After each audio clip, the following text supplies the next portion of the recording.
मेरी दीदी ने अपने पति को तलाक दे दिया और हमारे घर आकर रहने लगी।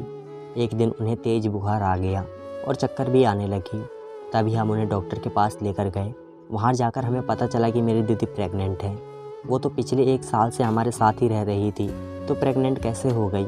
यही राज जानने के लिए मैं एक दिन उनके कमरे में छुप कर बैठ गया। फिर जो मैंने देखा, उन्हें देखकर तो मेरे पैरों तले ज़मीन निकल गई, खिसक गई। मैंने देखा कि मेरा नाम रवि है, सबके लाडला बेटा था। इसी वजह से हर बार मैंने और मेरी बेटी बहन के झगड़े में हर बार दीदी को ही डांट पड़ती थी। दीदी ग्रेजुएशन कर रही थी और मैं 11वीं कक्षा में था। अक्सर दीदी मुझे पढ़ाने के लिए बैठती, तो मैं कोई ना कोई बहाना करके वहाँ से जाने की कोशिश करता। इसी वजह से हमारा झगड़ा भी हो जाता और सभी दीदी को यही डांट देते। उस समय उन्हें जो भी डांट पड़ने में मज़ा आता था, वो भी आज मेरे सामने अफसोस बनकर खड़ा था, क्योंकि आज उनका रिश्ता पक्का कर दिया और कुछ ही समय बाद वो इस घर से चली जाने वाली थी। मुझे बुरा लग रहा था कि मैं हमेशा से उनके साथ झगड़ा करता, लेकिन अब तो उनके बिना पूरा घर सूना हो जाएगा। खैर, उस समय मैं बच्चा था और मुझे इतनी समझ नहीं थी कि क्या सही है और क्या गलत। दिन कब निकल गया कुछ पता ही नहीं चला और कल मेरी दीदी की शादी थी। पूरे घर में तैयारियां जोरों जोरों से चल रही थी। सभी अपने कमरे में व्यस्त थे। आखिर शादी का दिन आ गया, बारात भी आ चुकी थी। सभी लोग दूल्हे की बड़ाई कर रहे थे कि कितना सुंदर दूल्हा आया है।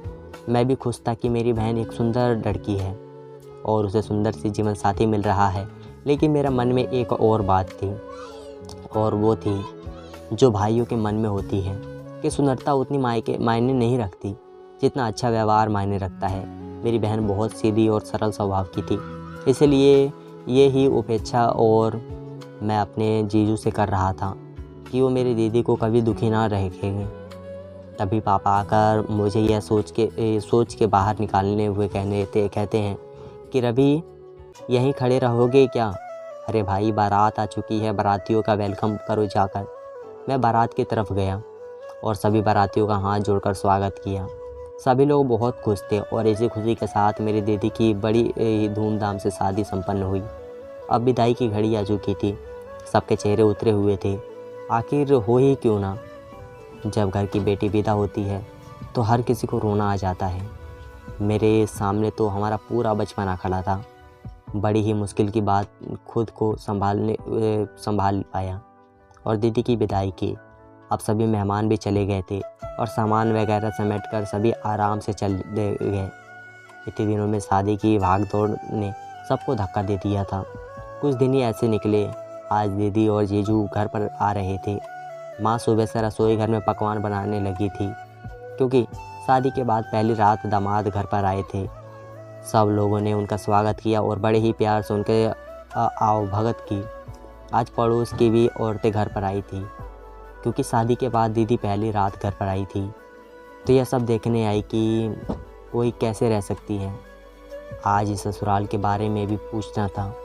कुछ देर बाद मैं दीदी के पास गया और पूछा, दीदी सब खैर खबर है ना? कैसा है आपका ससुराल और जीजा भी आपका ख्याल रखते हैं कि नहीं? तभी दीदी हंसते हुए बोली कि बहुत अच्छा है, तेरे जीजू भी बहुत ख्याल रखते हैं। मुझे भी किसी भी तरह कोई कमी नहीं है। सब लोग मुझे अपनी बेटी की तरह ही रख ले रहे हैं। मुझे बहुत संतुष्ट है और खुशी है कि दीदी अपने ससुराल में खुश है।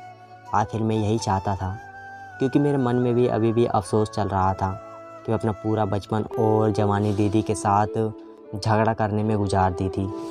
लेकिन जब उनके साथ बातें करने का, उनके साथ घूमने फिरने का टाइम आया तो उनकी शादी कर दी।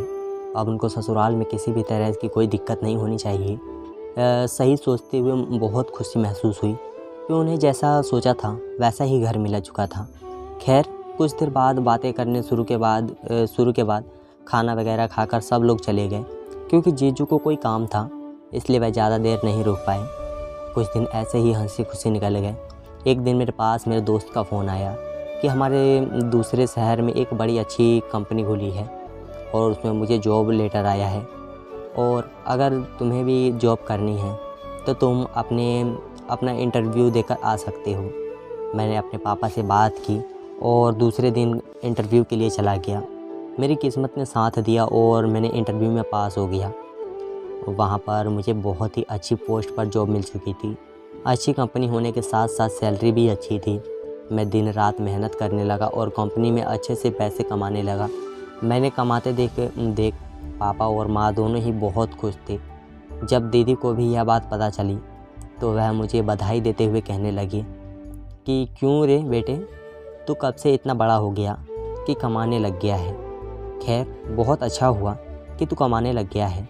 पापा की भी कुछ जिम्मेदारियाँ कम हो गई थी, इसलिए अब तेरे लिए भी लड़की देखना शुरू करेंगे ताकि तेरा भी घर बस जाए। बहुत दिन तुमने मौज मस्ती कर ली है। ऐसे ही हम दोनों बहन भाई काफ़ी देर तक एक दूसरे के साथ हंसी मजाक करते रहे। फिर दीदी ने फ़ोन काट दिया और मैं फिर सोने चला गया। एक दिन दीदी और जीजू का कॉल आया। उन्होंने मुझे बात नहीं करते हुए माँ और पापा से बात करवाने के लिए बोला। मैंने फ़ोन पापा को पकड़ा दिया। तभी पापा से बात करते हुए दीदी ने कहा कि हमने रवि के लिए एक लड़की देखी है। मेरी बुआ सास की लड़की है। वह लोग अपनी बेटी का रिश्ता देख रहे थे, इसलिए मैंने रवि के बारे में उनसे बात की है।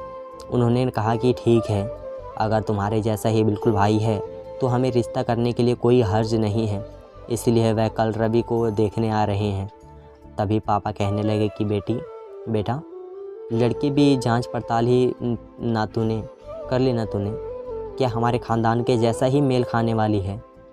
तब मेरी दीदी कहने लगी कि हाँ पापा, लड़की बहुत अच्छी है, पढ़ाई में भी अच्छी है और संस्कार में भी अच्छी है। तभी माँ पापा भी खुश हो गए कि अब हमारे घर की बहू आ जाएगी। लेकिन दीदी के जाने के बाद जो नौकर आ गई थी वह लौटने वाली थी। पापा फ़ोन रखते हुए मुझसे कहने लगे कि कल तुझे देखने वाले आ रहे हैं, इसलिए तैयारियों में लग जाओ। माँ ने भी तैयारियां शुरू कर दी, साफ़ सफाई करने लगी और पापा भी बाज़ार चले गए क्योंकि कल सुबह वह जल्दी आने वाले थे। इसलिए पापा अभी से सारा सामान ला कर रखने वाले थे। दूसरे दिन वह लोग मुझे देखने आ गए और उनको हमारा घर बहुत अच्छा लगा, पसंद आया और इसी तरह मेरा रिश्ता भी पक्का हो गया। लड़की का नाम स्नेहा था और स्नेहा एक दूसरे से बात करने लगे। अब मुझे भी स्नेहा भाने लगी और स्नेहा को भी मुझसे प्यार हो गया। ऐसे ही दिन निकलने लगा और शादी की तारीख पक्की हुई और मेरी और स्नेहा की शादी हो गई। हम लोग राजी खुशी अपनी ज़िंदगी गुजार रहे थे। तभी एक दिन हम सब बैठे चाय पी रहे थे। तभी हमारे घर के दरवाजे की घंटी बजी। दरवाज़ा खोला तो देखा कि सामने दीदी खड़ी है। हम लोग चौंक गए कि दीदी अकेली यहाँ कैसे। वो आज तक कभी अकेली नहीं आई थी, हमेशा ही जीजू के साथ आई रही थी। हम लोगों को थोड़ी घबराहट जैसी हो गई। फिर पापा उन्हें अंदर लाए और पूछा कि क्या हुआ बेटी, तुम इस समय अकेली कैसे? पहले फ़ोन भी किया, फिर तुम आने वाली हो, सब खैर है ना? तभी दीदी की आंखों से आंसू बहने लगे और वह कहने लगी कि पापा मुझे वहाँ नहीं रहना। अब वो हम लोगों के जैसा होश नहीं उड़ गए थे, क्योंकि जब घर की बेटी इस तरह से बातें करे तो कौन कौन खुश होता है। वो भी घबरा गया। तभी पापा ने कहा कि क्या हुआ बेटी, तुम ऐसे क्यों बोल रहे हो? तभी दीदी कहने लगी कि वह लोग बिल्कुल अच्छे नहीं हैं, मेरे साथ बहुत गंदा बर्ताव करते हैं। फिर मैंने दीदी की बात टालते हुए कहा कि आप तो बोल रहे थे कि वह लोग बहुत अच्छे हैं, जीजू भी आपका बहुत ख्याल रखते हैं, तो फिर अभी कैसे ये क्या हो गया, कैसे हो गया? तभी दीदी कहने लगी कि कुछ टाइम सब अच्छा था, लेकिन अभी कुछ अच्छा नहीं है। तेरे जीजू भी मेरे साथ बिल्कुल अच्छा व्यवहार नहीं करते। मेरे साथ ससुराल तो मुझे खाए नहीं छोड़ते। आखिर मैं क्या करूं? इसीलिए मैं थक हार कर यहाँ से पर आ गई हूँ। माँ जल्दी में रसोई में गई और उन्हें पानी पिलाया। तभी स्नेहा ने भी दीदी के पास बैठकर कहा कि ऐसा कैसे हो सकता है दीदी, ज़रूर आपको कुछ गलतफहमी हो गई होगी। मेरे मामा मामी तो बहुत अच्छे हैं, वह ऐसा कैसे कर सकते हैं? तभी मेरी दादी बोली कि जो लोग ऊपर से जैसे देते हैं वैसे अक्सर अंदर से नहीं होते। अगर तुमको विश्वास नहीं हो रहा है तो तुम उनको फ़ोन करके पूछ सकते हो। और भला अपना घर उजाड़ कर कौन खुश होती है? मैंने बहुत कोशिश की मैं वहाँ पर जैसे तैसे अपना घर बसाऊँ, लेकिन जब पानी सिर से ऊपर निकल गया तो मुझे आना ही पड़ा। अब वो हम सब लोग बस मायूस हो चुके थे कि अच्छी खेलती हमारी ज़िंदगी में यह सब कैसे तूफ़ान आ गया। आ चुके थे कि अच्छी खेलती ज़िंदगी में कैसे तूफ़ान आ गया था। खैर कुछ देर बाद पापा ने दीदी को शांत करवाया और मेरे जीजू के पास फ़ोन किया और कहा कि क्या बात हो गई है दामाद जी, हमारी बेटी से कोई गलती हो गई है क्या? तभी तुमने कहा कि नहीं जी नहीं, वह सब आप अपनी बेटी से पूछ लीजिए, और उन्होंने फ़ोन कट कर दिया। अब तो हम लोग और परेशान हो गए कि कहीं कोई और बड़ी बात ना हो गई हो जिसका कोई सॉल्यूशन ही ना निकले।